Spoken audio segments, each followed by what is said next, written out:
Essentially anyway, because we're protecting Canada. Canadian Prime Minister Mark Carney sat stone-faced as U.S. President Donald Trump said that the U.S. doesn't need anything from Canada and that Canada needs everything from the U.S. And Trump once again talked about the U.S. annexing Canada as the 51st U.S. state. I mean, I believe it would be a massive tax cut for the Canadian citizens. You get free military, you get tremendous medical cares. And Carney gently tried to resist.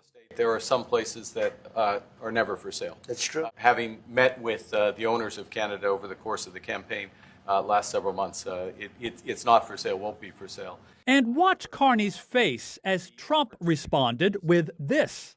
But never say never. Never say never.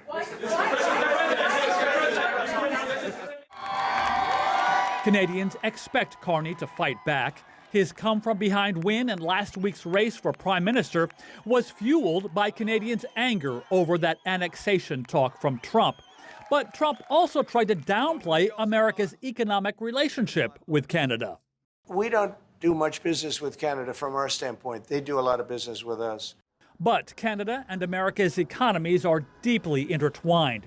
Canada was the #1 buyer of American exports in 2024. Canadians spent about $349 billion on U.S. goods last year.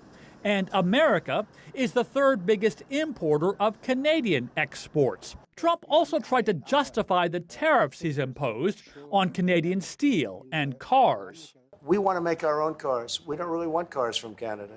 We really don't want Canadian steel, and we don't want Canadian aluminum and various other things because we want to be able to do it ourselves. But Carney tried to emphasize that many cars sold in the U.S. are actually composed of parts from Canada and the U.S. President Trump and I met today. Later, Carney said after the meeting there had been no breakthrough on tariff talks. Carney also said he told Trump privately to stop calling Canada the 51st U.S. state. But he added, Trump says what he wants. Andy Roesgen, TRT World, Washington.